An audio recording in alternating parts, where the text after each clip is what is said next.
सर्वमंगलमांगल्ये शिवे सर्वार्थसाधिके शरण्ये त्र्यंबके गौरी नारायणी नमोस्तुते नारायणी नमोस्तुते। गुरुर्ब्रह्मा गुरुर्विष्णु गुरुदेवो महेश्वरः गुरु साक्षात् परब्रह्मा तस्मै श्री गुरवे नमः तस्मै श्री गुरवे नमः तस्मै श्री गुरवे नमः। पांडुरंग हरी वासुदेव हरी। चातुर्मास उत्सव समिती ब्रह्मपुरी कायमच अध्यात्माचे नवनवीन तरंग भाविकांसाठी निर्माण करीत असते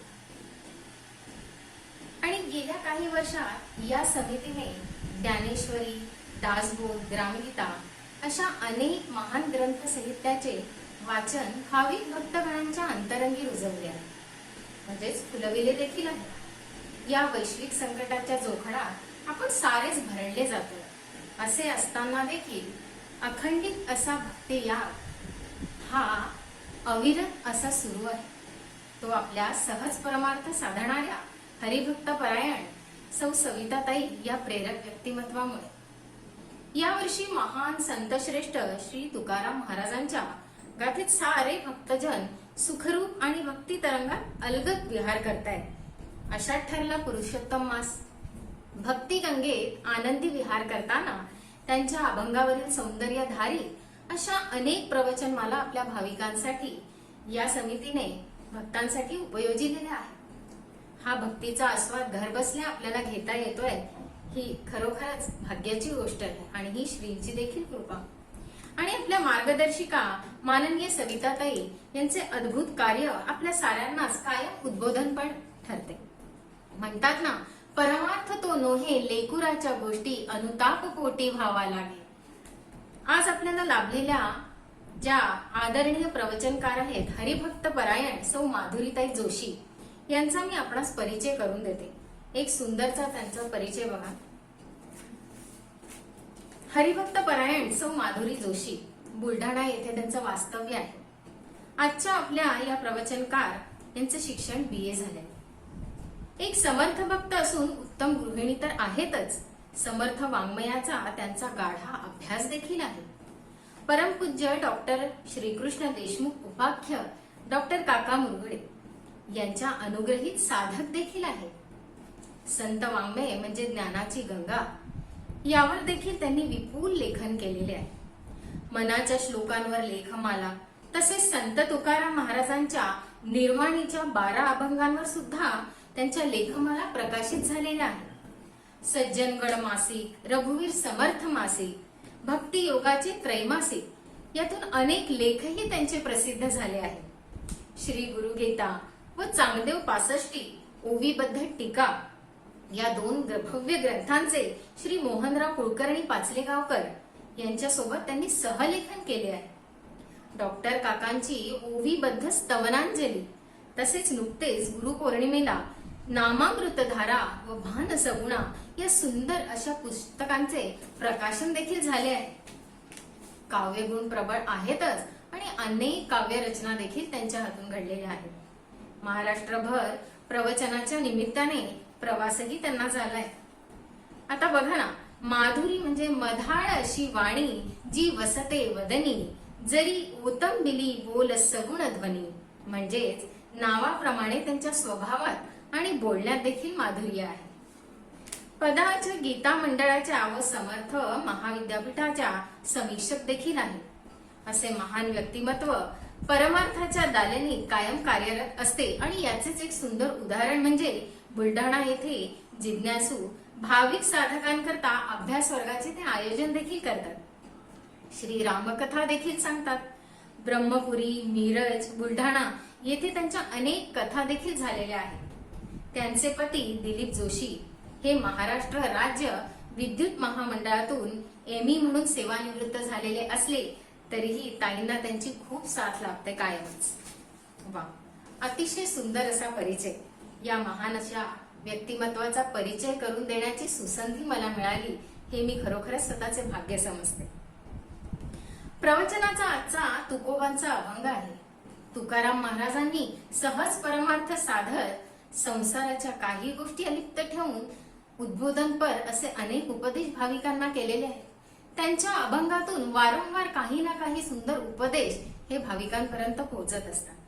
आजचा त्यांचा जो अभंग आहे, ज्यावर आपल्या प्रवचनकार माधुरीताई सुश्राव्य असं प्रवचन करणार आहेत, तो आजचा त्यांचा अभंग बघा. पाषाण देव पाषाण पायरी, पूजा एकावरी पाय ठेवी. सार तो भाव अनुभव देवतेची झाले. उदक भिन्न पालट काई, गंगा गोड येरा चवी काय नाही. तुका म्हणे हे भाविकांचे वर्म, येरे धर्मा धर्म विचारावे. या वचनांठाई जे वसलेले शब्दातीत असे जे प्रवचन आपण आदरणीय मावशींकडून ऐकणारच आहोत, जाणून घेणार आहोत, त्याचा अंगीकार करून निश्चित स्व उद्धार करण्याकरता आपल्याला त्याचा उपयोग निश्चितच होणार आहे. शब्दात जो वसतो म्हणतात ना, शब्दात जो वसतो त्याही पलीकडे भाव असतो, असं काहीस या अभंगाचं असतं बघा. याची साक्षात अनुभूती आज आपण घेणार आहोत. कारण भूजल तेज समीर खान, रवी शशी काष्टादिक असे उरला. स्थिर चर व्यापुनी अवघा, तो परमात्मा दशांगुले उरला.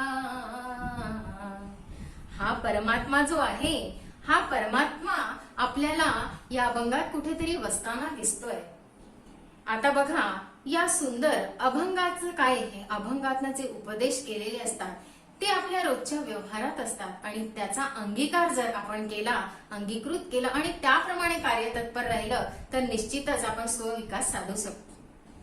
या विकसित तंत्रज्ञानामुळे आज आपल्याला घरबसल्या या भक्ती गंगेत चिंब होता येते आणि सूत्रसंचलनाची ही सुसंधी मला दिली हे तर मी स्वतःचे भाग्य समजतेच आणि आदरणीय सविताताईंसमोर कायम नतमस्तक होते. त्यांच्या कृपाछत्र छायेत कायम असावे अशी अभिलाषा व्यक्त करून सकल मंडळींचे मी सदानंदी राहून आभार व्यक्त करते. अध्यात्माचे बीज लावून परमार्थाचे रोप लावीन, रोपास या वटवृक्ष करीन हेच माझे ध्येय. आता या सुंदर अभंगांचा आपण आस्वाद घेणार आहोत, त्या भक्ती रसात आपण चिंब होणार आहोत. परंतु त्याआधी एक सुश्राव्य भजनाचा आस्वाद घेऊया. त्यानंतर आपल्या प्रवचनाला सुरुवात होईल आणि या प्रवचनाचा आस्वाद घेत घेत भक्ती रंगात चिंब होऊन आपला जो आध्यात्मिक आणि आत्मिक विकास आपण साधणार आहोत त्याचीच आता आपल्याला गरज आहे. चला तर सगळ्यात सुरुवातीला भजनाचा आस्वाद घेऊया. त्यानंतर माधुरीताईंच्या या सुश्राव्य प्रवचनाचा आस्वाद घेऊन भक्ती गंगेत तल्लीन होऊया. महाराज की जय. तू माऊली जगाची, तू माऊली जगाची, माऊली तमुती विठ्ठलाची, माऊली तमुती विठ्ठलाची. विठ्ठला माय बाबा, विठू माऊली तू माऊली जगाची, विठू माऊली तू माऊली जगाची, माऊली तमुती विठ्ठलाची, माऊली तमुती विठ्ठलाची. हाय तुझी माया सांगू श्रीरंगा, हाय तुझी माया सांगू श्रीरंगा. संसाराची पंढरी तू श्री पांडुरंगा, डोळ्यातून वाहे माझ्या चंद्रभागा, डोळ्यातून वाहे माझ्या चंद्रभागा. अमृताची गोडी राज आणि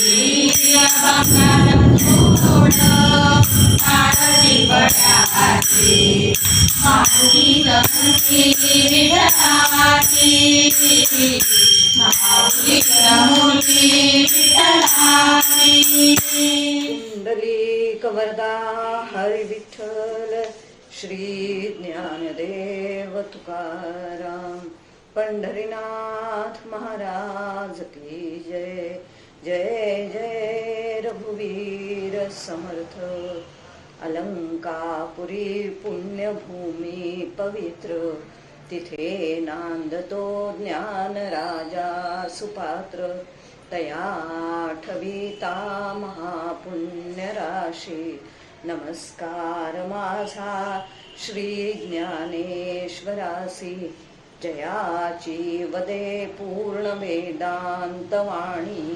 म्हणावे कसे हो तयाला गिवाणी परब्रह्मरूपी असा जो तुकोबा तयाचे तुकी कोण दूजा तुकावा शुका सारिखे पूर्ण वैराग्य ज्यांचे वसिष्ठा परिज्ञान योगेश्वराचे कवी वाल्मिका सारिखा मान्यैसा नमस्कार माझा सद्गुरु रामदासा गुरुर्ब्रह्मा गुरुर्विष्णू गुरुर्देवो महेश्वरः गुरुः साक्षात् परब्रह्म तस्मै श्री गुरवे नमः सद्गुरुनाथ महाराज की जय जय जय रघुवीर समर्थ हरे राम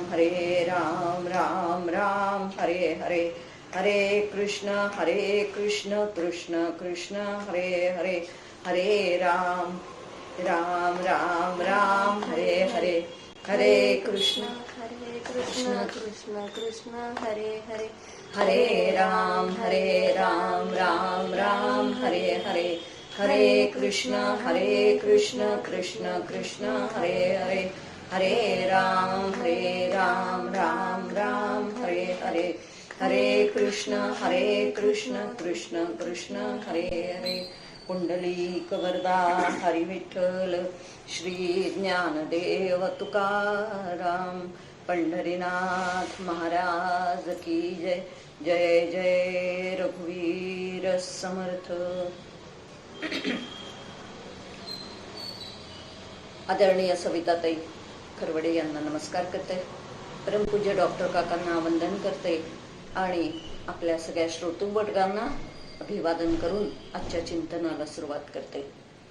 आजचा अभंग जो आहे तो पाषाण देव पाषाण पायरी पूजा एकावरी पाय ठेवी सारतो भाव अनुभवी देव तेची झाले उदक भिन्न पालट काही गंगा गोड येरा चवी काय नाही तुका म्हणे हे भाविकांचे वर्म येरे धर्माधर्म विचारावे सारतो भाव अनुभवी देव तेची झाले. हा तुकाराम गाथेतील 2170 क्रमांकाचा अभंग आहे. जगद्गुरु म्हणून ओळखल्या जाणाऱ्या तुकाराम महाराजांनी अभंग रचना जी केलेली आहे ती 4500 ही ग्रंथ रूपाने आज उपलब्ध आहे. त्या स्वतःच त्या ग्रंथरचनेविषयी काही कथा सांगतात. ती कथा अशी की ते म्हणतात की मी एकदा गाढ झोपलो होतो आणि गाढ झोपल्यानंतर मला स्वप्न पडलं. स्वप्नामध्ये माझ्या नामदेव महाराज आले आणि बरोबर पांडुरंगाला घेऊन आले आणि आल्यावरती ते मला जागं करून म्हणत आहेत की अरे तुकारामा तुला ना काही अभंग रचना करायची आहे. तर मी जरा आढेवेढे घेतले तर त्यावेळेस ते म्हणाले की नाही आढेवेढे काही सुद्धा घेऊ नकोस, तुला काव्यरचना ही करावीच लागेल. माझा शतकोटी अभंग रचना करण्याचा संकल्प होता, पण 96 कोटी अभंग रचना झाल्यावरतीच त्या ठिकाणी माझा तो संकल्प पूर्ण होऊ शकला नाही आणि म्हणून आता उरलेले 4 कोटी जे काही आहेत ते अभंग तुला रचना करायची आहे. आणि काय तुकारामा ऐकतोयस की नाही असं करून त्यांनी मला पुन्हा थपटून जागं केलं आणि ते म्हणाले की तुला हे कार्य करायचंच आहे. आणि अशा पद्धतीने म्हणून मग त्यांची आज्ञा म्हणून मी हे काव्य करायला सुरुवात केली. काही अभंग रचना झाली आणि ती झाल्यानंतर मात्र असा एक आक्षेप लोकांकडून घेतला गेला की लोक म्हणायला लागले की शूद्रांनी काव्य करता उपयोगाचं नाही. मला जरा खंत वाटली त्यावेळेस. आणि मग रामेश्वर भट्टांनी माझे जे काही अभंग होते, झालेल्या वह्या ज्या होत्या अभंगाच्या, त्या वह्या इंद्रायणीमध्ये बुडवून टाकल्या. आणि मग मला त्याचं खूप वाईट वाटलं. आणि मग मी पांडुरंगाची प्रार्थना करत त्या ठिकाणी तिथे बसलो आणि 13 दिवस उपोषणाला बसलो. 13व्या दिवसानंतर मग नारायणाला माझी त्या ठिकाणी दया आली आणि त्यांनी माझे अभंग, माझा भाव बघून माझे अभंग मला माझ्या त्या वह्या ज्या काही आहेत त्या कोरड्या जशाच्या तशा त्यांनी परत केल्या. त्या काळातली ही गोष्ट. परंतु आजच्या काळात सुद्धा माझ्या समोर घडलेली अशी एक घटना आहे की त्या घटनेमध्ये आमच्या शेजारी राहत असणारे मायाताई मानकर म्हणून होत्या. तर त्या ज्ञानेश्वरी सोप्या भाषेमध्ये यांनी करत होत्या, ओवी वृत्त रूपाने त्या करत होत्या. आणि करत असतानाच एक दिवस त्यांनी असे जे त्यांचे कागद होते, वह्या होत्या, त्या अशा समोर बैठक खोलीत ठेवून दिलेल्या होत्या. कसं काय कुणास ठाऊक कोणाच्या त्यांनी यांनी फाटक उघडं राहिलं आणि गाय आली, त्या आतमध्ये होत्या. आणि त्या गायीने संपूर्ण कागद जे आहेत त्यांचे ते कागद ते गायीने खाऊन टाकले. 6वा अध्याय त्यांचा चाललेला होता. 5 अध्याय लिहून झालेले होते आणि 6वा अध्याय मात्र गायीने खाऊन टाकला होता. मग हे जेव्हा बघितलं आणि ते असे चुळा करून काही खाल्लेले, काही अर्धवट असे कागद की ज्याच्यातनं आता त्याचा काही एक उपयोग नाही असे ते कागद होते. त्या मला सांगत आल्या की माधुरताई हे बघा, हे असं असं झालं. मी त्यांना म्हटलं की अहो काही नाही, आता तुमची श्रद्धा आहे की तुमचे श्रीगुरुच तुमच्याकडनं ते करून घेत आहेत, तर कदाचित देवाला मान्य नसतील आणि म्हणून ते गायीने खाल्ले असतील. तुम्ही पुन्हा लिहायला लागा, तुमच्याकडनं ते सहज होतील. कारण जर का त्याला लिहून घ्यायचं असेल तर तो लिहूनच घेईल. आणि त्यांनी पुन्हा लिहायला सुरुवात केली आणि त्यांची पूर्ण ज्ञानेश्वरी सोप्या भाषेमध्ये ओळीबद्ध झाली. सांगण्याचं तात्पर्य की आजच्या काळात सुद्धा जर का अशी काही घटना घडू शकते तर त्या काळात ती घडली असेल याला काही नवल नाही. आणि म्हणून मग नारायणाने पुन्हा त्यांच्या वह्या त्यांना कोरड्या जशा तशा परत केल्या. अतिशय महाराजांना आनंद झाला आणि महाराज म्हणाले, खरं पाहिलं असता हे मी केलेलंच नाही, हे पांडुरंगाने माझ्याकडनं करवून घेतलेलं आहे. कारण त्या 2-3 ठिकाणी त्यांचे असे उल्लेख आपल्याला सापडतात की ते असं म्हणतात, तुका म्हणे माझे सर्व भांडवल बोलविले बोल पांडुरंगे. पांडुरंगाने जसं माझ्याकडनं बोलवून घेतलं, जसे अभंग रचून घेतले तसे मी लिहिलेले आहेत. किंवा आणखीन एका ठिकाणी ते म्हणतात की आपुलिया बळे नाही मी बोलत. किंवा अजून एका ठिकाणी म्हणतात की बोलविता धनी वेगळाची. माझ्या अंतःकरणामध्ये जो मला बोलवून घेतो आहे तो धनी जो आहे तो वेगळाच आहे. आणि त्यामुळे हे काव्य मी केलेलं नाही तर पांडुरंगाने माझ्याकडनं करवून घेतलेलं आहे. आणि हीच गोष्ट खरी आहे की अभंग किंवा काव्य ही जी काही संतांकडून घडतात ती काव्य ही अशी रला र आणि टला ट जोडून मुद्दाम केलेली नसतात. सहजगत्या आतून ते स्फुरण असतं आणि आतून स्फुरण होऊन त्या ठिकाणी ते काव्य रचल्या जातं आणि म्हणूनच ते अभंग राहतात. काव्य जे आहे ते चिरंतन टिकतं आणि चिरंतन अनेक वर्ष लोक भक्तिभावाने त्यांचं काव्य, संतांचं काव्य जे आहे ते गात राहतात, भावाने म्हणत राहतात, त्याची पारायणं करत राहतात. किंबहुना त्याचं चिंतन मनन करून किंवा काही लोक जे असतात ते तर त्याचा प्रबंध लिहून त्याच्यावर डॉक्टरेट सुद्धा मिळवतात. सांगण्याचं तात्पर्य एकच आहे की भगवंताच्या कृपेने, गुरुकृपेनेच अशा प्रकारची ही काव्यरचना जी काही आहे ती होत असते.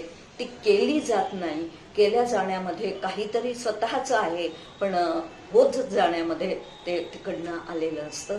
आणि ही अशी ही तुकाराम महाराजांची गाथा आणि त्याच्यामध्ये असलेले हे 4.5 अभंग. त्यातला आज माझ्या वाट्याला जो काही अभंग आलेला आहे तो पाषाण तो देव पाषाण पायरी.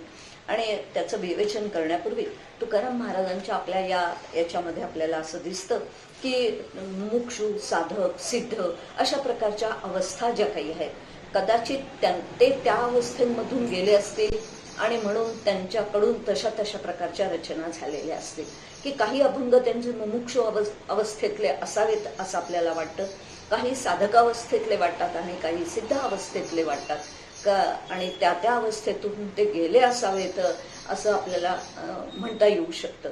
कारण आणि म्हणूनच आपल्याला तुकाराम महाराज जवळचे वाटण्याचं कारण तेही प्रापंचिक होते, आम्ही पण प्रापंचिक आहोत. आणि ते पण जर का अशा अशा अवस्थेतून सिद्ध अवस्थापर्यंत गेले तर आम्हाला सुद्धा दिलासा मिळतो की आम्ही पण जर का त्यांच्यासारखी साधना केली, त्यांच्यासारखं भजन केलं, त्यांच्यासारखी निष्ठा ठेवली तर आम्हाला सुद्धा एक एक अवस्था पार करता येऊ शकतील असा एक दिलासा सुद्धा त्यांच्या अभंगातून आम्हाला मिळतो. कारण स्वतःच ते कबुली देतात काही काही ठिकाणी. आणि म्हणून असं म्हणता येऊ शकतं की ते माझी ही मुमुक्ष अवस्था आहे अशा पद्धतीने. तर मुमुक्ष अवस्थेचं वर्णन करताना ते म्हणतात, मी अवगुणी अन्यायी किती म्हणून सांगू काही. मी अवगुणी आहे, अन्यायी आहे, आणि काय तुम्हाला माझे अपराध सांगावेत तर ते सांगता येऊ शकत नाही. किती किती सांगावेत. आणखीन एका अभंगात म्हणतात की काय जाणे मी पामर पांडुरंगा तुझा पार. त्या ठिकाणी मी पामर आहे आणि मी काय बरं माझ्याबद्दल बोलावं. आणखीन एका ठिकाणी म्हणतात की त्रासाला हा जीव संसारीच्या सुखा तुझं विण सखा नाही कोणी.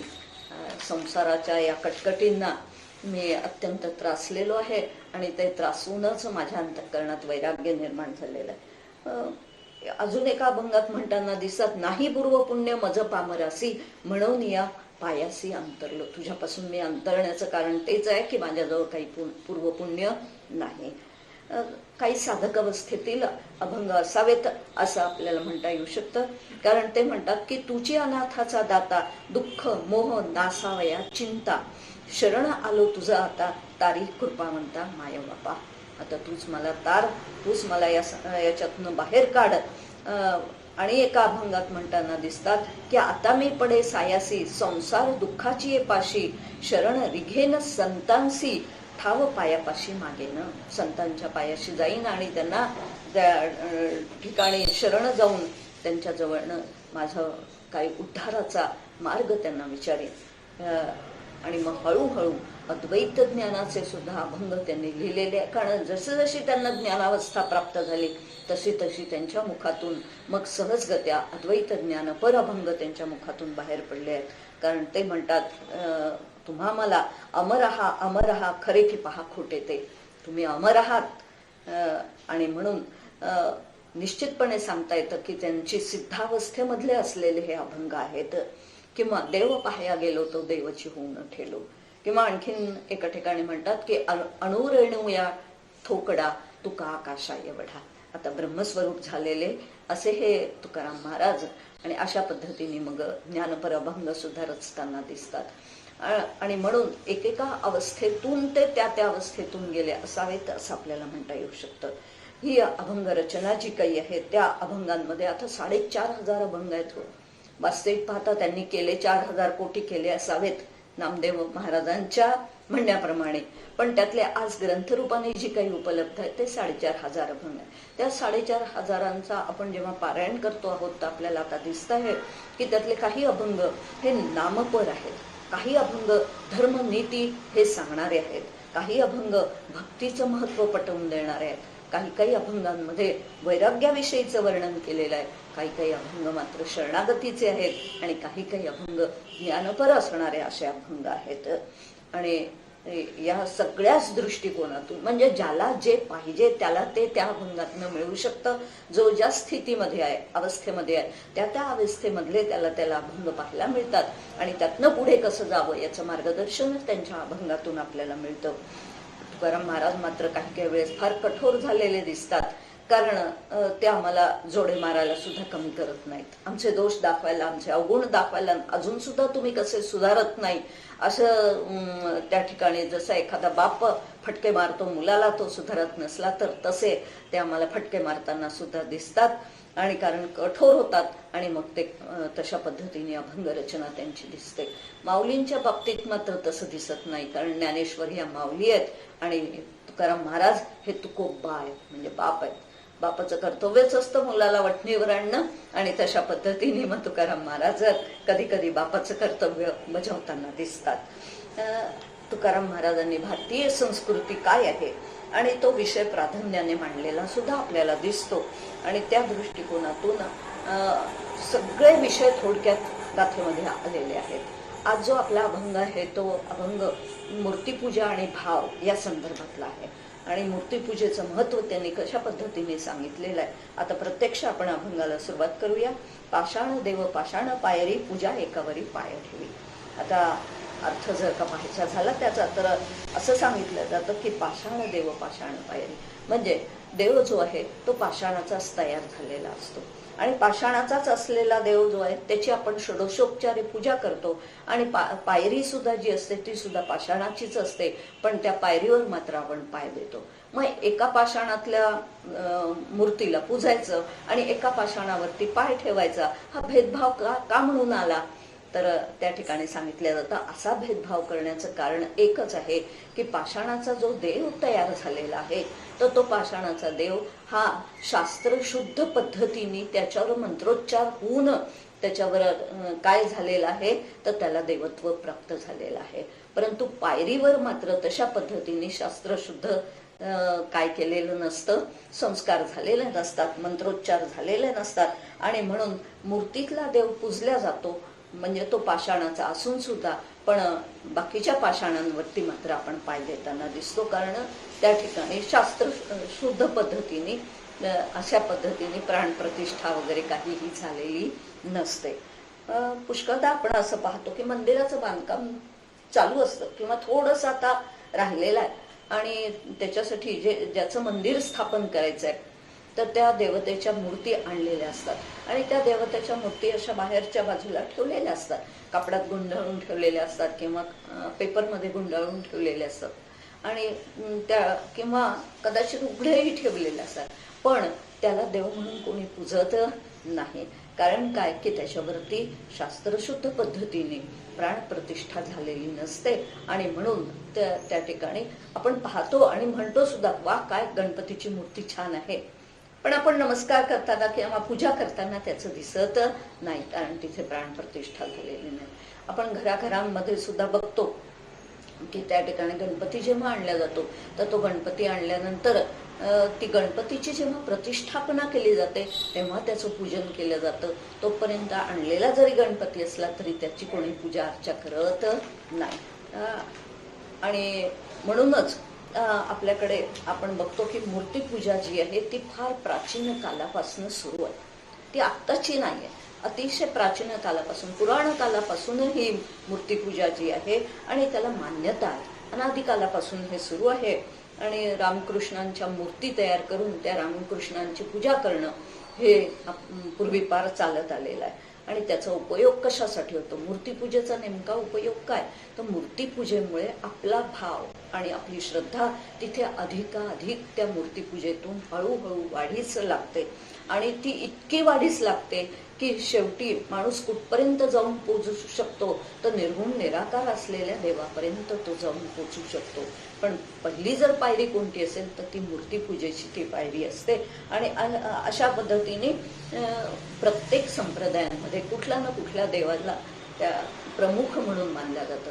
जसं वारकरी संप्रदायामध्ये पांडुरंग ही देवता आहे, समर्थ संप्रदायामध्ये राम ही देवता मानली जाते किंवा दत्त संप्रदायामध्ये दत्त ही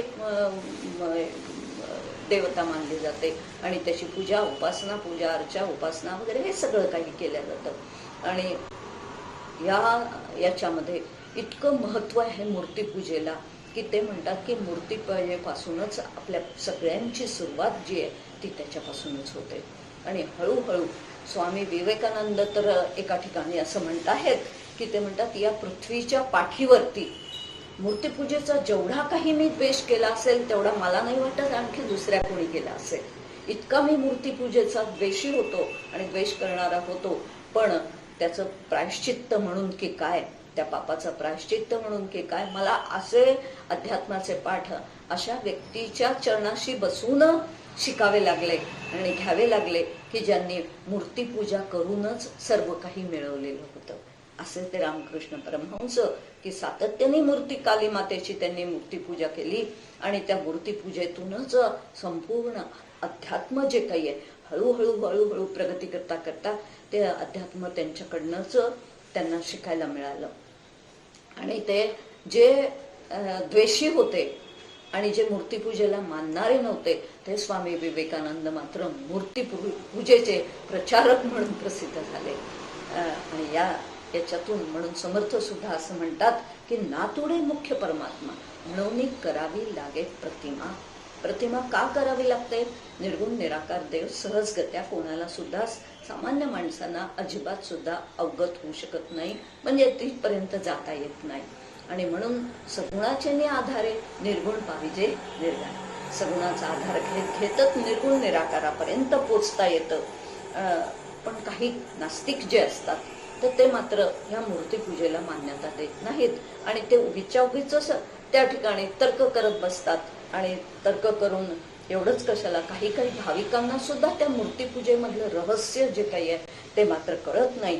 आणि मग अशांना तुकाराम महाराज प्रश्न विचारतात की अवघे ब्रह्मरूप रीता नाही ठाव प्रतिमा तो देव कैसा आहे कैसा नव्हे.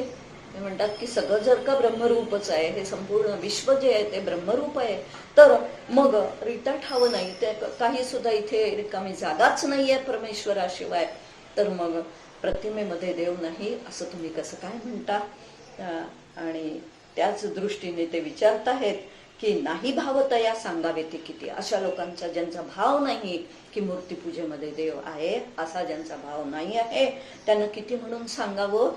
आपल्याला मती पाखंडिया आणि ते आपापल्या मताप्रमाणेच तर्क करत राहतात. या मूर्तीपूजेच्या संदर्भामध्येच आणखीन एक प्रसंग स्वामी विवेकानंदांच्या चरित्रातला मला आठवतो आहे. प्रसंग असा आहे की स्वामीजी भारतभर प्रवासाला निघालेले होते आणि अलवार या गावी त्यावेळेस ते आले. आणि अलवार गावी आलेले असताना मंगलसिंह बहादूर हे त्या गावी आल्यानंतर तिथले जे संस्थानिक होते राजे, तर ते संस्थानिक राजे, त्यांचं नाव मंगलसिंह बहादूर असं होतं. आणि त्यांचा जो दिवाणजी होता तो दिवाणजी मात्र अत्यंत भाविक होता.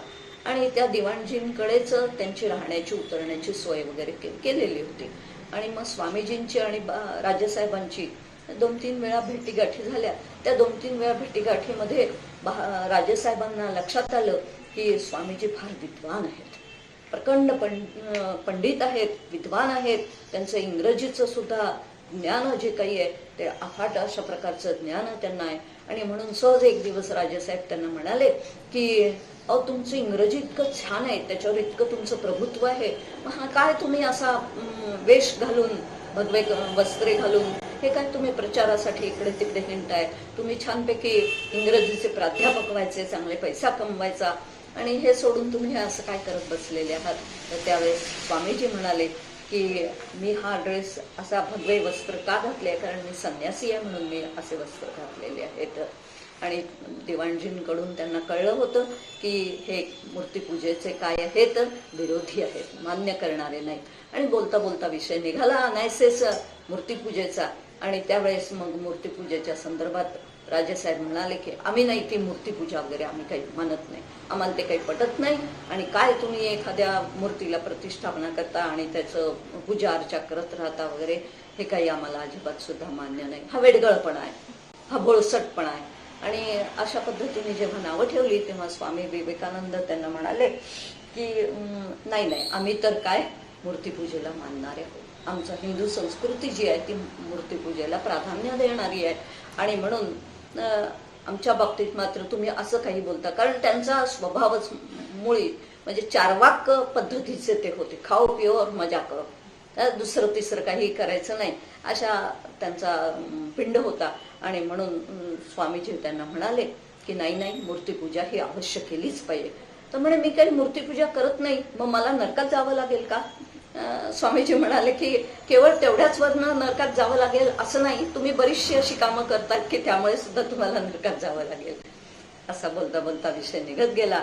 आणि मग ते म्हणाले की तुम्ही मूर्तीपूजा मानत नाही ना. तर दिवाणजींना म्हटलं, त्यांनी स्वामीजींनी म्हटलं की ते तैलचित्र लावलेलं आहे ना म्हणे राजेसाहेबांचं, ते इथे आणा.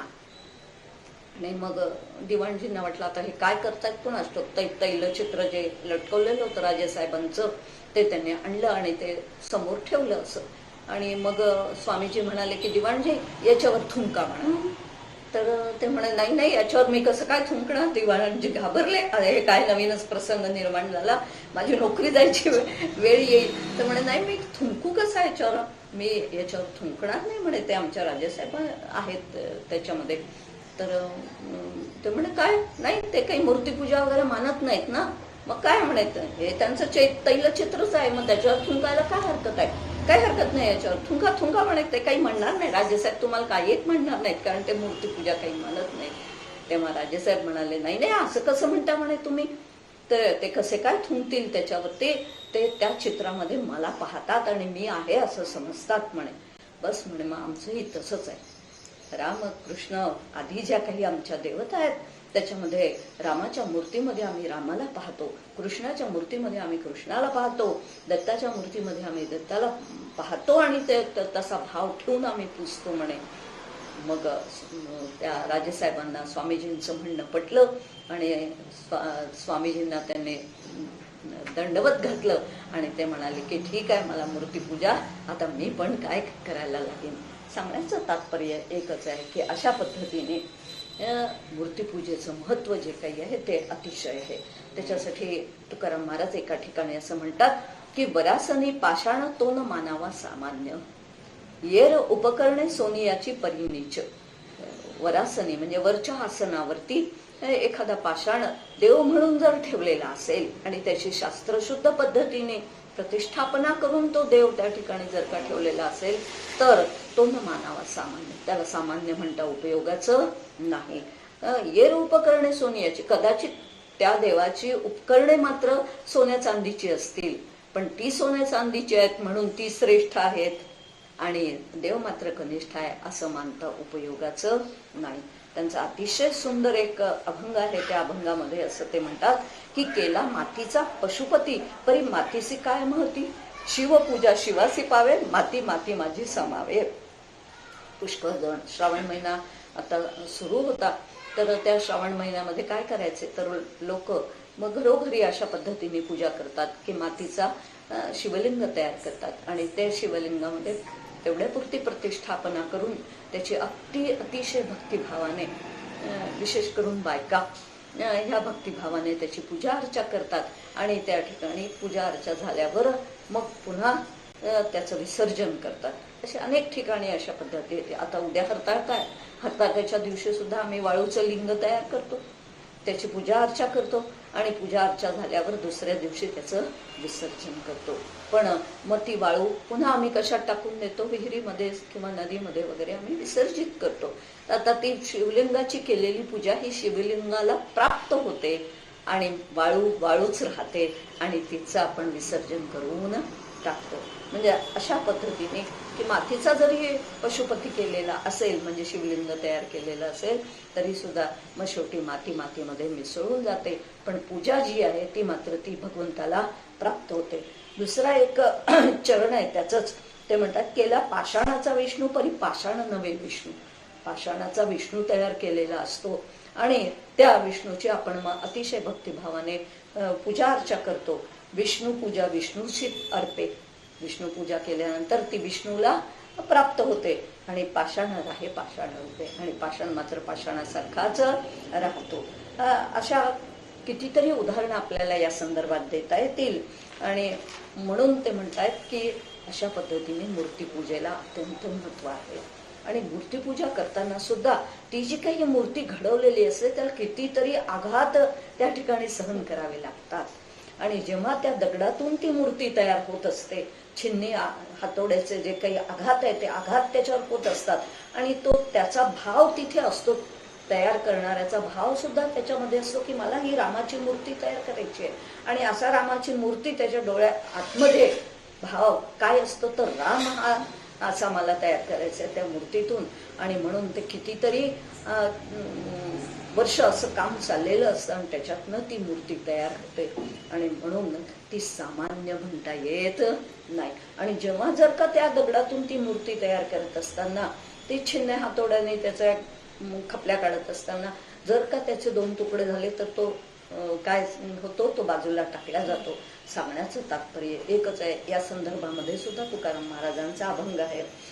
समर्थ सुद्धा सगुण भजनामध्ये ह्या दृष्टिकोनातून तुम्ही आम्हाला सांगतात की सर्वसामान्य माणसाला एकदम निर्गुण निराकारापर्यंत जाता येऊ शकत नाही आणि म्हणून त्याच्यासाठी सगुण देवाचा आधार आम्हाला घ्यावाच लागतो आणि म्हणून आमचा देह आम्हाला जेवढा खरा वाटतो तेवढा आम्हाला सगुण मूर्ती सुद्धा काय वाटली पाहिजे, खरी वाटली पाहिजे. आणि ती जेव्हा आम्हाला ती खरी वाटते आणि ते खरी समजून म्हणजे त्यात देव आहेच असं 100% ठेवून जेव्हा आम्ही पूजा अर्चा त्याची करतो, त्याची उपासना करतो, त्याचा नामजप करतो, तेव्हा ते करत असताना हळूहळू हळूहळू आमच्या अंतःकरणामध्ये त्या देवाविषयीचा भाव अधिकाधिक दृढ होत जातो आणि तो इतका दृढ आणि हे होतो की शेवटी त्याचं ध्यानामध्ये रूपांतर होतं आणि मग ध्यानातूनच काय होतं तर दिव्य प्रेम, ध्यानाची सुद्धा जेव्हा पराकाष्ठा होते तेव्हा दिव्य प्रेम, त्या देवतेविषयीचं प्रेम आमच्या अंतःकरणात उत्पन्न होतं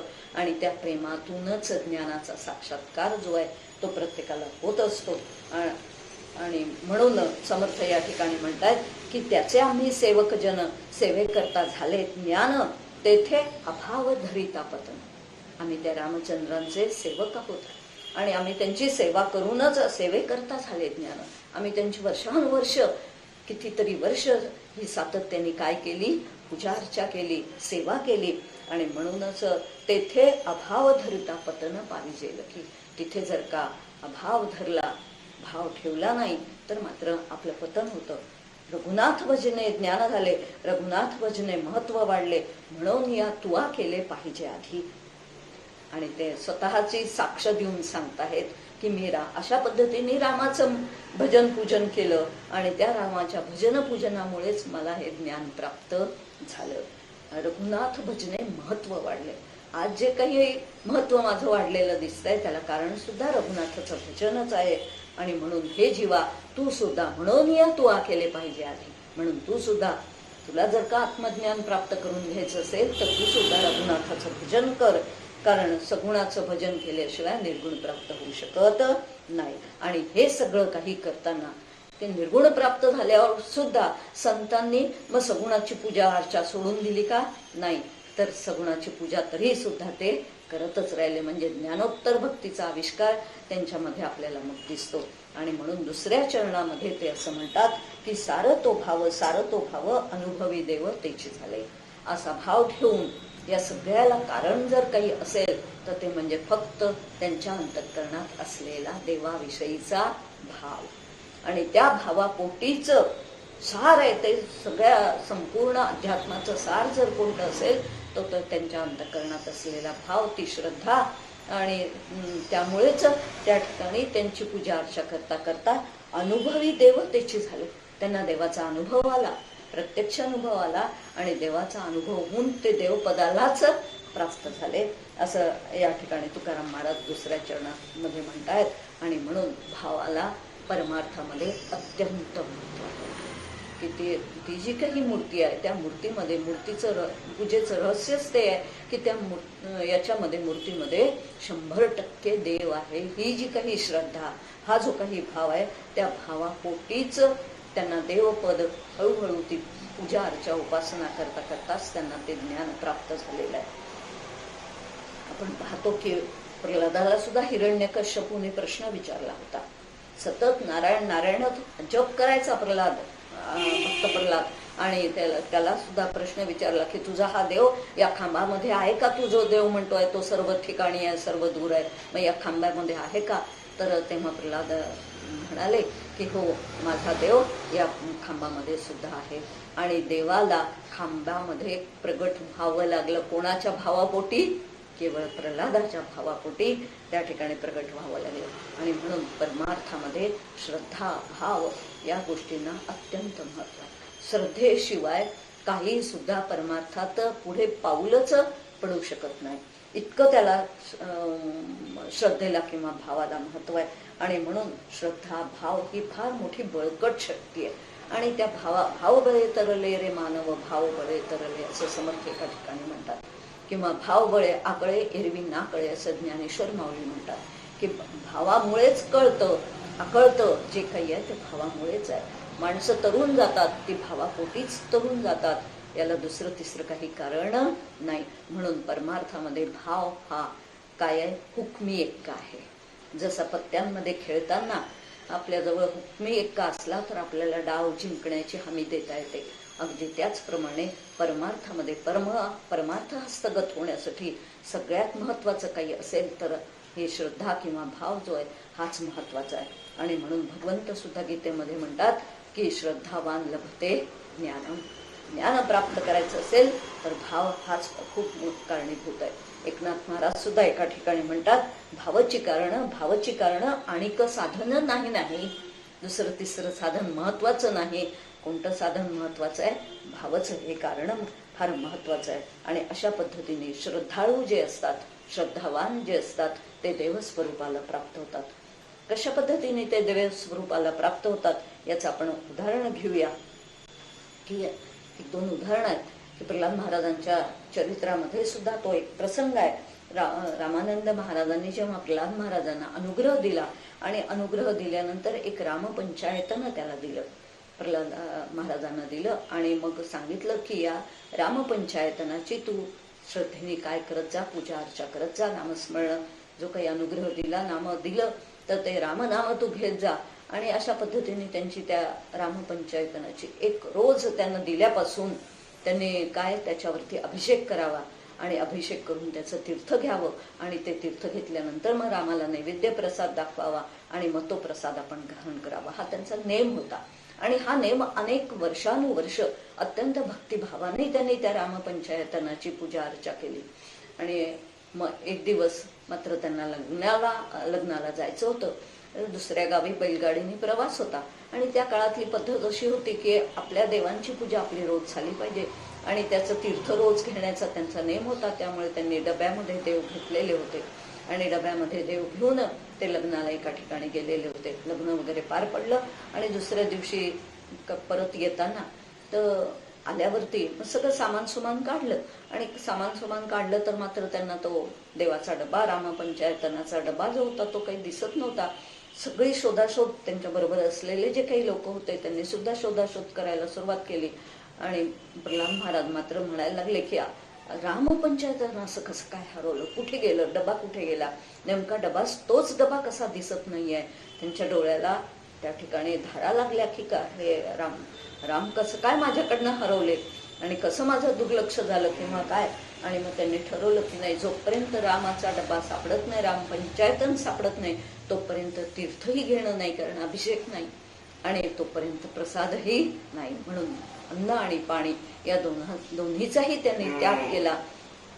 सातत्याने 3 दिवस अखंड रामनाम त्यांच्या मुखामध्ये सतत ते रामनाम घेत होते आणि त्यांना 3ही दिवस झोप लागली नाही की रामपंचायतन कुठे असेल, कसं असेल, केव्हा सापडेल.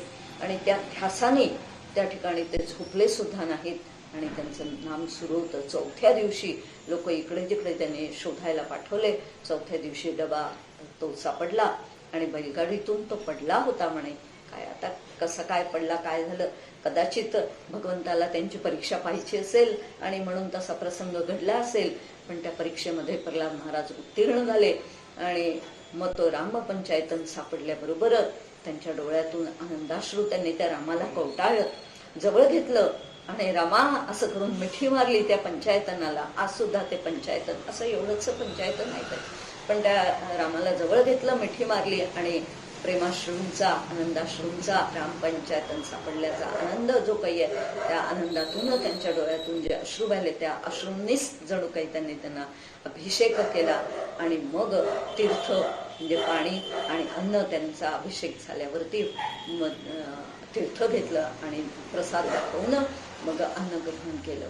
आणि असे भाव भक्तीच्या पोटी ज्यांनी अशी अनेका वर्षानुवर्ष ज्यांनी अशी पूजा अर्चा केली आणि त्याची उपासना केली, तोच राम त्यांच्यावर प्रसन्न झाला आणि ते देवस्वरूपाला प्राप्त झाले, म्हणजे महाराज पदाला ते प्राप्त झाले. आणि मग त्यांनी अनेक लोकांना काय दिला तर अनुग्रह दिला. आणि म्हणून भाव जो आहे तो फार महत्वाचा आहे. मूर्तीपूजा आणि भाव असा हे दोन विषय आपल्या आजच्या विवेचनाचे आहेत. आणि म्हणून सारतो भाव असे जे म्हणतात. दुसरा एक प्रसंग आहे, तो दुसरा प्रसंग गोंदवलेकर महाराजांच्या चरित्रातला आहे. गोंदवलेकर महाराजांनी सुद्धा गोंदवल्याला जे राम मंदिर होतं त्या राम मंदिरामध्ये रामाची खूपच सेवा केली होती. मन लावून प्रेमाने श्रद्धेने, आणि अनेकांना त्यांनी नामाला लावलेलं होतं, अनेकांना राम भजनाला लावलेलं होतं. आणि असे महाराज एक दिवस मंदिरात होते. पूजा अर्चा वगैरे सगळी झालेली होती. बरेच लोक जमा झालेले होते. गावातले लोक रोजच महाराजांच्या जवळ यायचे आणि महाराजांच्या जवळ येऊन महाराजांकडनं काही प्रश्न उत्तर हे ते वगैरे किंवा भजन महाराजांचं ऐकायचं म्हणून. तर महाराजांनी त्या दिवशी सुद्धा भजनाला सुरुवात करण्यापूर्वी लोकांना, आलेल्या लोकांना सांगितलं की आज मी आता गोंदवले सोडणार आहे, आज मी नैमिषारण्यात जाणार आहे. आणि तरी पण लोकांना असं वाटलं की महाराजांना आपण अडवूया, महाराजांना आपण थांबवून घेऊया, जाऊ नका असं म्हणूया. पण महाराजांनी भजन सुरू केलं आणि भजनामध्ये जो काही अभंग होता तो अभंग आळवून आळवून ते म्हणत होते. अभंग असा होता की 53 वर्षे भूमिभार, आता पाहू आपले घर, देह मर्यादा सरली, मागे भक्ती करावली, तुम्हा सांगितल्या खुणा, विसरू देऊ नका मना, दीनदासा आनंदला, राम बोलावितो मला. आता राम बोलावितो मला म्हणजे याचे अर्थ वेगळाही पण होऊ शकतो. पण नैमिषारण्यात ते जाणार होते आणि त्यांनी आता ठरवलं होतं की आता तिकडेच राहायचं, आता काही पुन्हा इकडे यायचं नाही. उर्वरित आयुष्य जे काही आहे तर ते उर्वरित आयुष्य नैमिषारण्यात घालवायचं असं करून ते जाणार होते. महाराजांनी अभंग संपवला.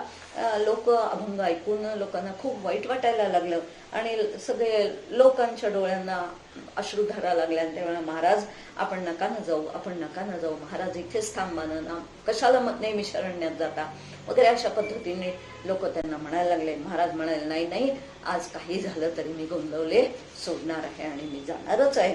आणि मग शेवटी रामरायाच्या ते पाया पडायला गेले आणि रामाकडे मोठ्या प्रेमाने पाहून, एकटक पाहून ते रामाला म्हणाले की रामा, आजवर तुझ्याजवळ मी राहिलो, तुझ्या छायेमध्ये मी राहिलो आणि तुझ्या छायेमध्ये मी इथे जे काही तू मला सोपवलेलं काम होतं तुझ्या आज्ञेनेच मी हे इथे नामाचा प्रसार आणि प्रचार करण्याचं काम केलं. ते दिवस फार आनंदात गेले. आता मला मात्र तू निरोप दे, आता मी नैमिषारण्यात जातो आहे, माझ्या मागे या सगळ्या लोकांना तू सांभाळ कर, त्यांचं नामस्मरण चांगल्या प्रकारे होऊ दे, त्यांना नामाचं प्रेम दे. रामरायाला असा नमस्कार केला आणि रामरायाचा निरोप घेऊन महाराज निघाले. मंदिराच्या बाहेर आले. मंदिराच्या बाहेर सांगितल्याप्रमाणे टांगा उभाच होता. महाराज टांग्यामध्ये बसले आणि महाराजांनी सगळ्यांना नमस्कार केला. लोकांनी सुद्धा महाराजांना नमस्कार केला. थांबा थांबा विनंती केली पण महाराज थांबले नाहीत आणि टांगा दूरवर जायला लागला. जसा जसा लांब लांब टांगा जातोय लोकांच्या नजरा महाराज जात आहेत तिकडेच आहेत. एकीकडे वाईट पण खूप वाटत आहे आणि आता आपलं कसं होणार, खूप मोठा आधार आपल्याला महाराजांचा होता, आता आपलं कसं होणार अशी चिंता सगळ्या सामान्य लोकांना लागलेली आहे. आणि तेवढ्यात एक माणूस मंदिरातून बाहेर आला आणि तो बाहेर येऊन टांग्याच्या पाठीमागे धावत धावतच गेला. तो टांगा असा बराच दूर गेलेला होता आणि तो धावत धावत जातोय आणि मोठमोठ्यांदा ओरडतोय, महाराज थांबा, महाराज थांबा. महाराजांनी ते शब्द ऐकले आणि महाराज टांगेवाल्याला म्हणाले की थांब, कोणीतरी मागून धावून येत आहे आणि कशासाठी थांबा थांबा म्हणतो आहे बघूया. आणि टांगा थांबवला. तेवढ्यात तो माणूस त्यांच्याजवळ येऊन पोचला आणि त्यांनी विचारलं की काय रे बाबा, कशासाठी थांबायला सांगितलंस, काय झालं? तर ते म्हणाले की महाराज, रामाच्या, लक्ष्मणाच्या आणि सीतामाईच्या डोळ्यातून पाण्याच्या धारा येत आहेत, अश्रूंच्या धारा येत आहेत. आणि महाराज म्हणाले काय खरंच? आणि महाराजांनी काय खरंच विचारलं आणि महाराज म्हणाले चल चल. आणि महाराजांनी टांगा परत फिरवला आणि पुन्हा मंदिरामध्ये महाराज आले. महाराजांनी कपडे बदलले, सोळं नेसलं, मंदिरात जायचं म्हणून पुन्हा सोळं नेसलं, हातपाय धुतले आणि महाराज रामाजवळ गेले आणि रामाला म्हणताहेत की महाराज, रामाला हे करतायत की रामा, अरे तू मी जाणार म्हणून तू रडतोयस काय रे? अरे तू रडू नकोस, हे घे, तुझी इच्छा नाही आहे का मी जावं अशी? ठीक आहे, मग मी नाही जात, तुझ्या इच्छेच्या विरुद्ध मी काही जात नाही, मी इथेच थांबतो, पण तू आता मात्र रडू नकोस, तुझे अश्रू तू थांबव. आणि महाराजांनी मुलायम एक कापड घेतलं आणि त्या कापडाने महाराजांनी रामाच्या, सीतेच्या आणि लक्ष्मणाच्या डोळ्यातले अश्रू पाणी जे आहे ते पाणी पुसलं, अश्रू पुसले आणि खरोखरच राम रडायचे थांबले. काय पण प्रसंग असेल आणि जो सगळ्यांनी अनुभवला असेल तिथे, खरोखरच ती सगळी लोक धन्य आहेत की प्रत्यक्ष त्यांना, ज्यांना तो आपल्याला आज सुद्धा तो प्रसंग ऐकताना सुद्धा डोळ्यामध्ये पाणी येतं. ज्यांनी तो अनुभवला असेल प्रत्यक्ष प्रसंग, त्यावेळेस त्यांच्या अंतःकरणाचे किती त्या ठिकाणी हे लावलं असेल याचा अंदाज आपल्याला येतो. भगवंत भक्तासाठी रडतो, अशी उदाहरणं फार कमी पाहायला मिळतात. भक्त भगवंतासाठी रडताहेत हे आपण अनेक वेळा अनेकांच्या चरित्रातून वाचलेलं आहे. पण भगवंत भक्तासाठी रडतोय असे 2-3 वेळाच काही प्रसंग झालेले आहेत. वेणा स्वामींच्या चरित्रामध्ये सुद्धा असा प्रसंग आपल्याला पाहायला मिळतो. म्हणजे वेणा स्वामींना अतिशय ताप आलेला होता आणि रामनवमीचा उत्सव होता आणि त्या रामनवमीची उत्सवाची तयारी सगळी वेणा स्वामींवरती समर्थांनी टाकलेली होती. आणि आता आपल्याला तर ताप आलेला आहे, इतका ताप आलेला आहे की आपण आता काही एक सुद्धा काम सुद्धा करू शकत नाही. उठून जा, काही काम करण्याची ताकद सुद्धा आपल्यामध्ये नाही. आणि अशा वेळेस त्यांचा जो नेम होता 2 तास नामस्मरण करण्याचा, तो 2 तास नामस्मरण करणं सुद्धा उभं राहून नामस्मरण करायचे वेणा स्वामी, रामाच्या समोर उभं राहून. आणि त्यावेळेस उभं राहण्याची सुद्धा ताकद अंगामध्ये नाही. काय केलं असावं वेणा स्वामींनी? वेणा स्वामींनी त्या खांबाला आपल्याला बांधून घेतलं की माझ्याच्याने उभं राहवल्या गेलं पाहिजे. आणि वेणा स्वामी तो जप, त्यांचा नेहमीचा नेम जो आहे तो 2 तासाचा जप त्या करत होत्या. त्यावेळेस रामाच्या डोळ्यांना अश्रूच्या धारा त्यावेळेस सुद्धा लागलेल्या होत्या. काय संत पदाला ही जी काही माणसं पोचलेली आहेत ही केवळ भावाच्या पोटीच पोचलेली आहेत. ब्रह्मचैतन्य महाराज आलेल्या लोकांना सगळ्यांना म्हणाले की वास्तविक पाहता चैतन्य हे सर्व ठिकाणी भरलेलं आहे. त्यांचीच वाक्य आहेत आणि ते कुठेही प्रगट होऊ शकतं. परंतु त्याला प्रगट करणं आपल्या भावावरती अवलंबून आहे. आपला भाव जेवढा शुद्ध असेल, जेवढा प्रामाणिक असेल, जेवढा 100% असेल, तेवढं ती दगडाची मूर्ती देखील तुमच्या आमच्यासाठी देव बनवू शकते, तुमच्या आमच्यासाठी प्रगट होऊ शकते. आणि म्हणूनच मात्र भाव 100% असणं फार महत्वाचं आहे. आमच्या इथे दत्ता काका म्हणून आहेत, ते सुद्धा एकदा बोलता बोलता असं म्हणाले होते की तुमची जशी जशी उपासना होत जाईल तशी तशी तुमच्याकडे असलेल्या देवावरचं तेज वाढत जाईल. ते देव भगवंताचं तेज जे आहे, मूर्तीवरचं तेज जे आहे, ते तेजच सांगतं की तुमची उपासना चांगली चालू आहे किंवा नाही. खूप 2-3 प्रसंग अजून मला आठवत आहेत, पण मी आता मोह आवरता घेते आणि थांबते इथेच की पांडुरंगाला पाहण्यासाठी जशी ज्ञानदेवांची दृष्टी होती, जशी तुकाराम महाराजांची दृष्टी होती, तशी दृष्टी, तसं अंतःकरण आमचं जर झालं, ते पांडुरंगाला मूर्ती म्हणून पाहतच नव्हते. नामदेवांनी नाही का पांडुरंगाला त्या ठिकाणी दूध तूप पिला नाहीस तर मी इथे आत्ताच्या आत्ता डोकं फोडतो म्हणून म्हटलं होतं. आणि पांडुरंगाला प्रगट व्हावं लागलं आणि दूध प्यावं लागलं, नामदेवांच्या हातचं दूध प्यावं लागलं. असे कितीतरी प्रसंग आहेत. आणि म्हणून त्यांचं अंतःकरण जसं कोमल असतं, देवाविषयी अत्यंत शुद्ध असतं. रामकृष्ण परमहंस सुद्धा तासनतास काली मातेची पूजा करत राहायचे. काली मातेच्या नाकाजवळ हात बोट न्यायचे आणि त्यांना जाणवायचं की त्याच्यातून श्वासोश्वास येतो आहे. काली मातेच्या हृदयाला आपले कान लावायचे, तेव्हा त्यांना जाणवायचं की त्या ठिकाणी काय चाललेलं आहे, ठोके जाणवत आहेत. काली माते म्हणजे प्रकट होत आहे ते चैतन्य जे काही आहे, सुप्त प्रमाणात असलेलं, त्या मूर्तीमध्ये सुप्त प्रमाणात असलेलं जे चैतन्य आहे ते तिथे प्रगट व्हायला लागतं. आणि म्हणून संत चोखामेळा सुद्धा एका ठिकाणी म्हणतात, पंढरी ऐसे क्षेत्र नाही त्रिभुवनी, प्रत्यक्ष चक्रपाणी उभा असे.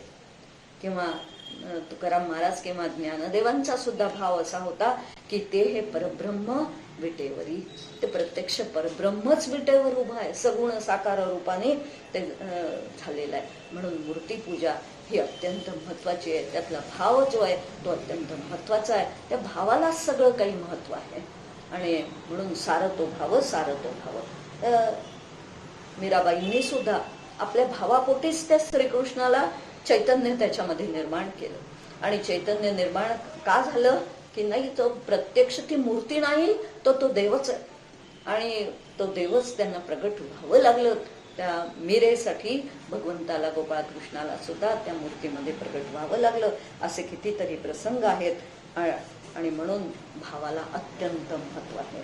आणि ह्या भावाच्या बळावरतीच ही सगळी मंडळी जी काही आहेत, ही सगळी मंडळी ती अशा पद्धतीने देवपदाला प्राप्त झालेली आहे.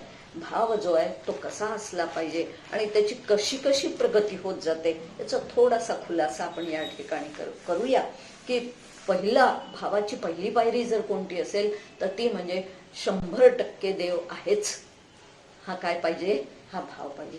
दुसरी त्याची पायरी जी काही आहे, हळूहळू अशी पूजा अर्चा करता करता, उपासना करता करता तो भाव मग त्याच्या सत्तेने हे संपूर्ण विश्व जे आहे ते काय आहे, चालत आहे, म्हणजे चालू आहे. त्यांनीच हे प्रगट केलेलं आहे. तोच त्वमेव, आपण अथर्व शीर्षामध्ये म्हणतो की त्वमेव केवलम करतासी, त्वमेव केवलम धरतासी आणि त्वमेव केवलम हरतासी.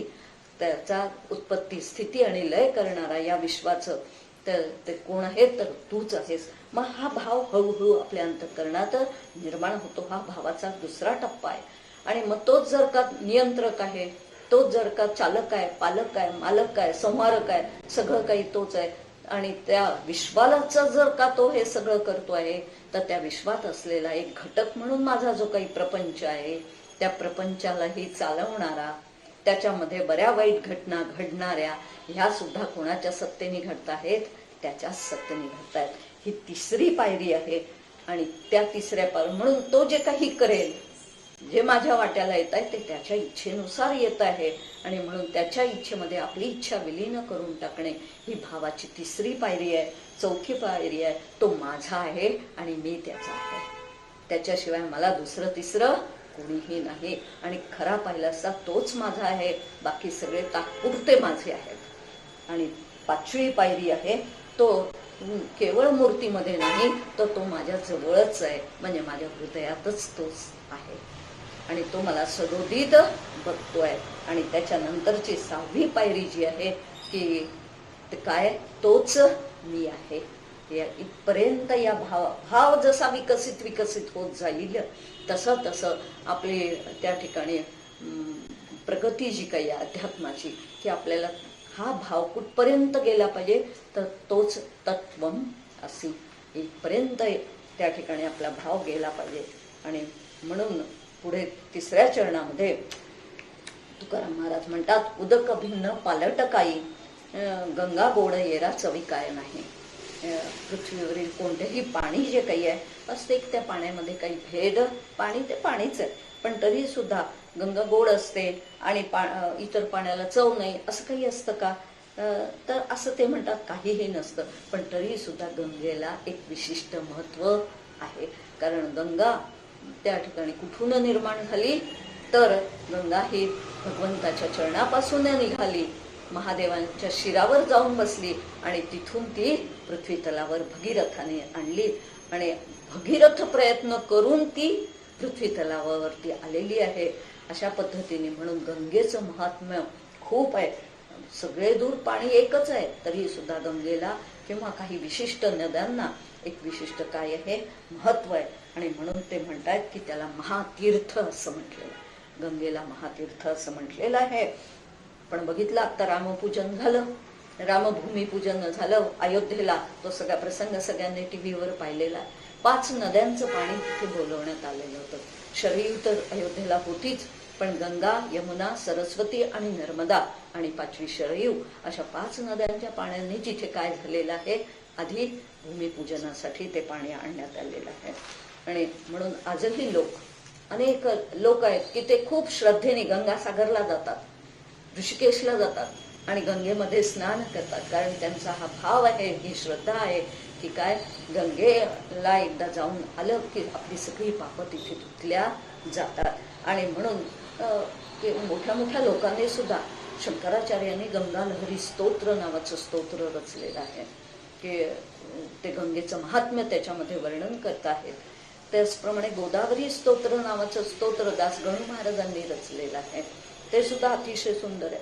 तर हे गंगेचं महात्म्य किती आहे, याच्यामध्ये गुरुगीतेमध्ये भगवान शंकर सुद्धा पार्वतीला सांगताहेत की अगं पार्वती, गुरु पादांबुजम स्मृत्वा जलम शिरसी धारयेत आणि सर्व तीर्था वगाहस्य संप्राप्नोती फलम नरहा. गुरु किंवा गंगा यांचं तीर्थ जे काही आहे त्याचं स्मरण करून, म्हणून आपण गंगेचे यमुनेचे हा जो श्लोक आहे तो म्हणत म्हणत जर का स्नान केलं ना तर सगळ्या तीर्थ, खरंच गंगेमध्ये स्नान केल्याचं काय मिळतं आपल्याला, पुण्यपदरी पडतं. आणि म्हणून गंगेला इतर शास्त्रामध्ये सुद्धा इतर सगळ्या गोष्टींपेक्षा जास्त महत्व दिलेलं आपल्याला लक्षात येऊ शकतं. नर्मदा परिक्रमा करणारे लोक सुद्धा आज कमी नाहीत. मुद्दाम नर्मदेची परिक्रमा करतात की जेणेकरून त्या तीर्थयात्रेमध्ये जे काही फळ आहे त्याचं ते एक वेगळंच अशा प्रकारचं फळ आहे. आणि या दृष्टिकोनातून तो जो काही भाव आहे की ही गंगा आहे आणि गंगा म्हणून जेव्हा त्याचं स्नान आणि पूजन केलं जातं, पुष्कळदा गंगेला जाऊन सुद्धा तिथलं घाणेरडेपणा तिथलं सगळं जर पाहून नाही बाबा आपण त्यापेक्षा आपल्या घरीच खोलीमध्येच काय करू, आंघोळ करू, की किती ठिकाण आहे काय. पण घाण वगैरे कोणी सुद्धा काही पाहत नाही. केवळ गंगा आहे, गंगेचं पूजन करून गंगेचं त्या ठिकाणी महात्म्य अपरंपार अशा प्रकारचं आहे. म्हणून तुकाराम महाराज म्हणतात तिथे सुद्धा भावच महत्वाचा असतो. स्नान, नदीवर स्नान करताना सुद्धा भावच महत्वाचा असतो. आणि म्हणून तुकाराम महाराज म्हणतायत की तुका म्हणे हे भाविकांचे वर्म येरे धर्माधर्म विचारावे. शेवटच्या चरणामध्ये की हे सगळं रहस्य जे काही आहे हे फक्त भाविकांचंच काय आहे, भाविकांनाच ते वर्म विचारावं. आणि भाविक जे असतात म्हणजे भाव ठेवून वागणारे असे जे असतात ते त्या ठिकाणी त्यांचं वर्म काही वेगळंच असतं, त्यांचं रहस्य काही वेगळंच असतं.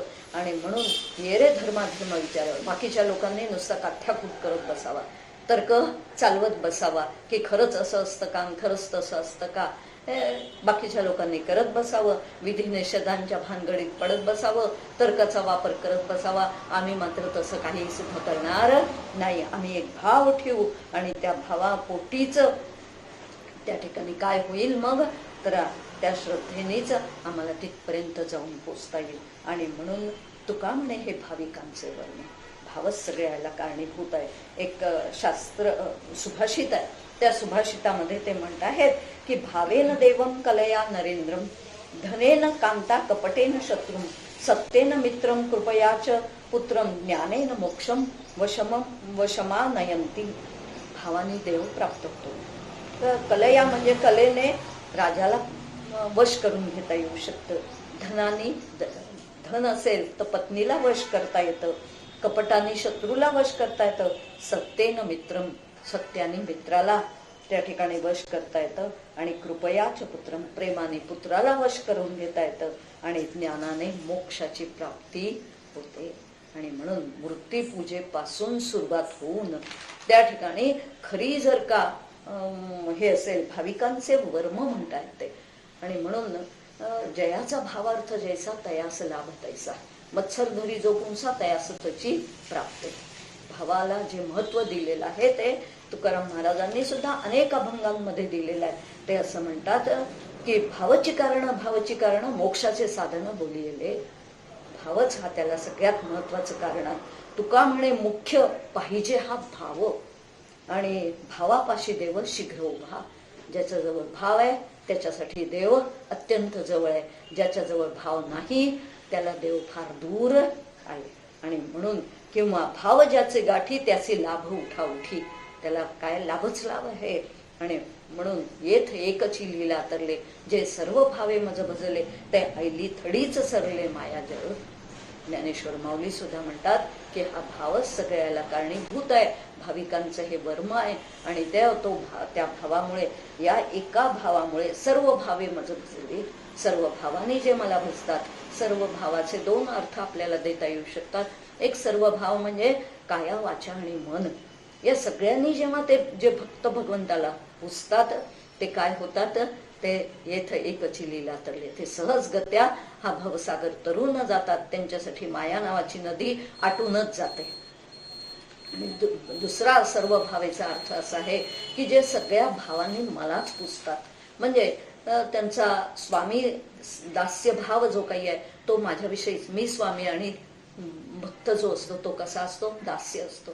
किंवा आई मुलाचा जो काही भाव आहे, वात्सल्य भाव ज्याला म्हणतात, तो त्यांनी माझ्याच ठिकाणी लावलेला असतो.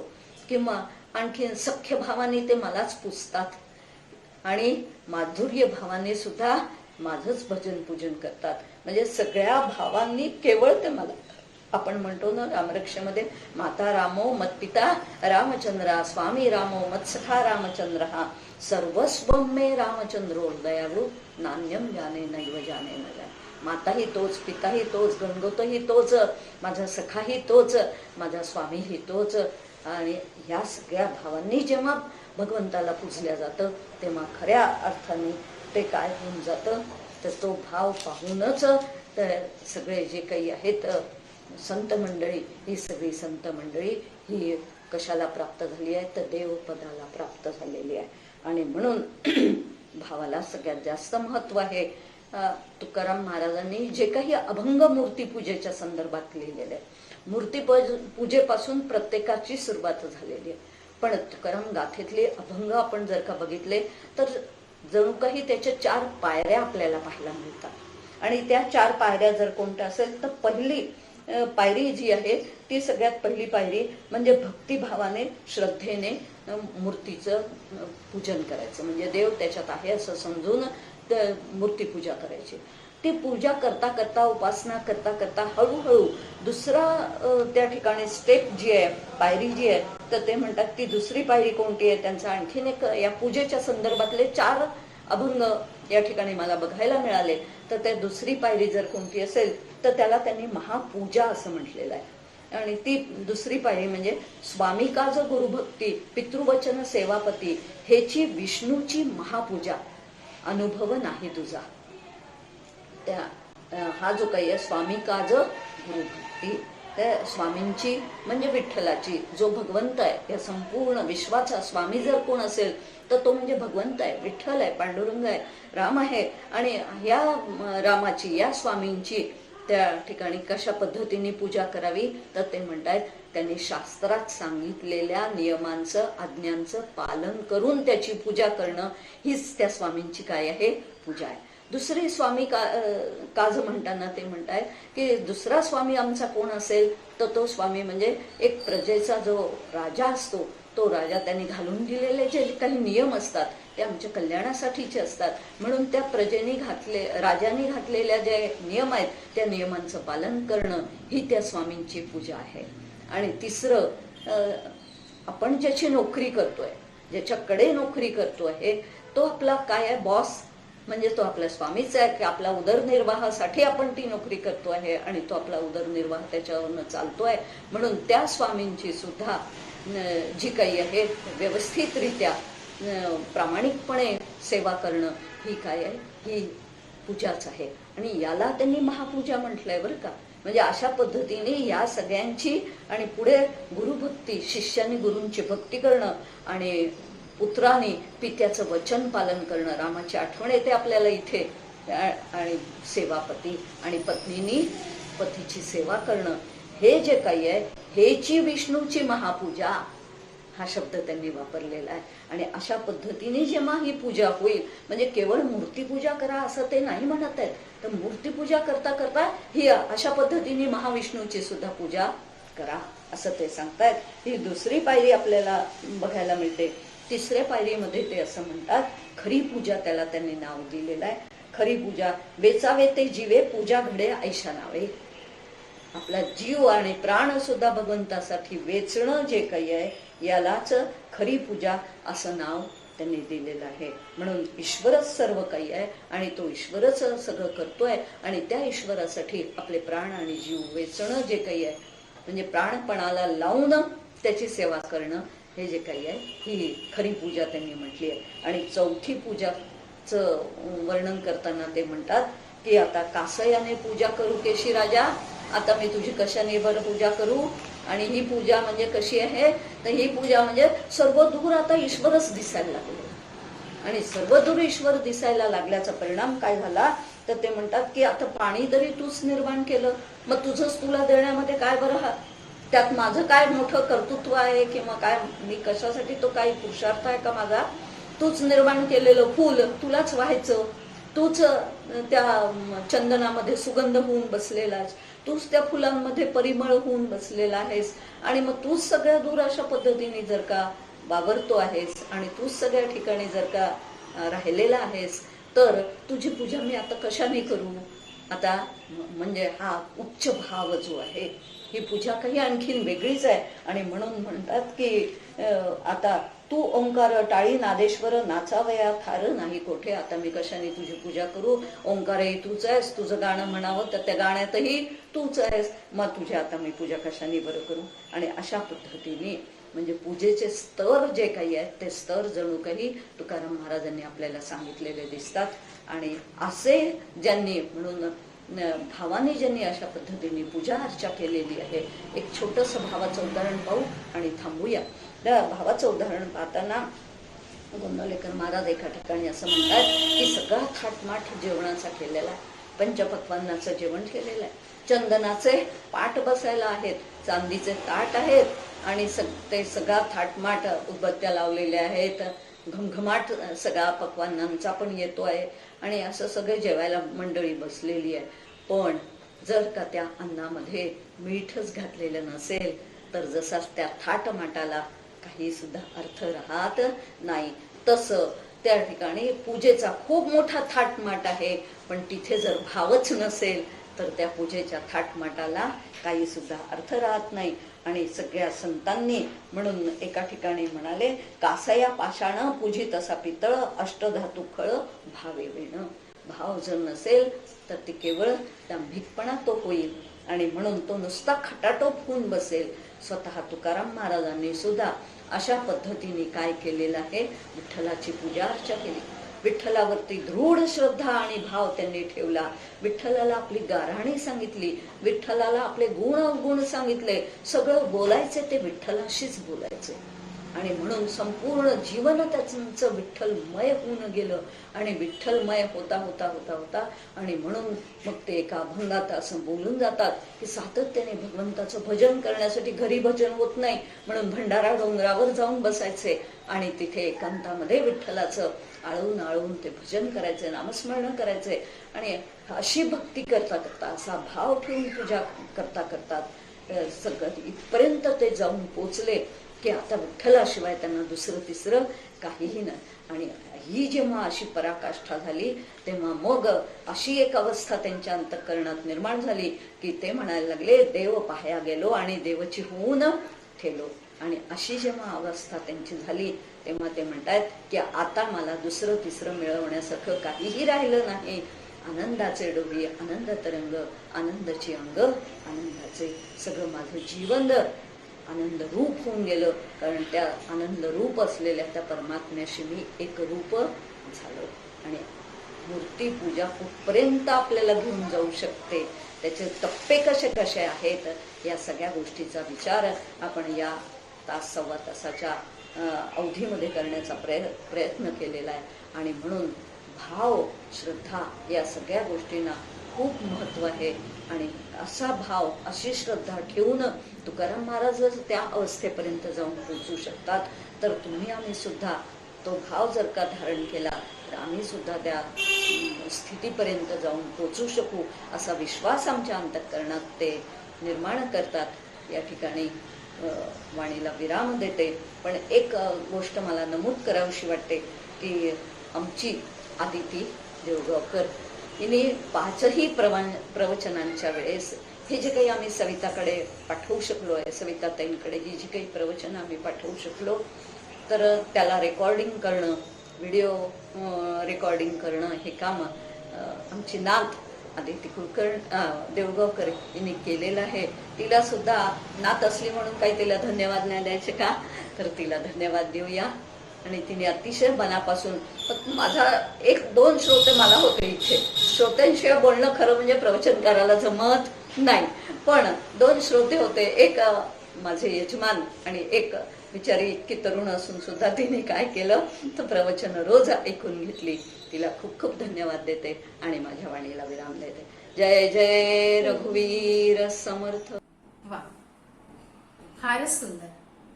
आता आपण या अभंगांवर जे विवेचन ऐकलंय, तुकोबांच्या या सुंदरशा अभंगावर जे मधुर अशा वाणीतून आपण या माधुरीताईंच्या तोंडून जे प्रवचन ऐकलंय, खरोखरच अगदी भक्तिरस उत्तम म्हणून वाहतोय. अतिशय सुंदर असं प्रवचन आपल्या कानी पडलेलं आहे आणि आपल्या सर्वांना, या सर्व भक्तगणांना तृप्त केलं आहे त्यांच्या या प्रवचनाने. त्याबद्दल मी त्यांचे खूप आभार व्यक्त करते आणि आपल्या या सूत्रसंचालनाला विराम देते. नमस्कार.